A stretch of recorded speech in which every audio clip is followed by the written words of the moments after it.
Bibi Gandang Hari tinulungan ang pamilya Baterbonia. Matapos ang pakikipagpulong sa CIDG headquarters sa Camp Crame upang malaman ang resulta ng investigasyon, nagtungo ang pamilya ni Rene sa Dipakulaw, Aurora, ang mismong baybayin kung saan siya nalunod. Ayon sa report, ay tinulungan ni Bibi Gandang Hari ang pamilyang Baterbonia upang mabigyan ng hustisya ang pagpanaw ni Rene Baterbonia. May suporta din sila galing kay Senator Robin Padilla na noon pa man ay lagi nang tumutulong sa mga tao sa Mindanao.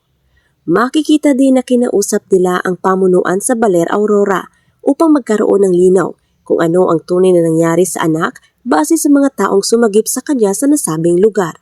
Dala ang mga puting bulaklak, tahimik silang nag-alay ng panalangin at inihulog ang mga bulaklak sa dagat bilang pagunita kay Rene. Ayon sa kanyang mga magulang, nais nilang mabisita ang lugar upang makapagpaalam at makahanap ng kaunting kapanatagan, habang patuloy na ipinaglalaban ang hustisya para sa kanilang anak. Ngunit bakit nga ba may mga taong nag-aalay ng itlog?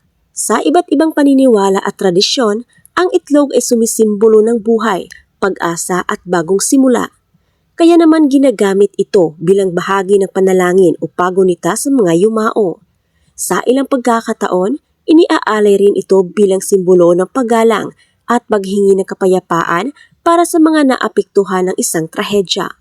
Gayunpaman, ang tunay na kahulugan ng pag-aalay ng itlog ay nakadepende pa rin sa paniniwala at layunin ng mga taong nagsagawa nito.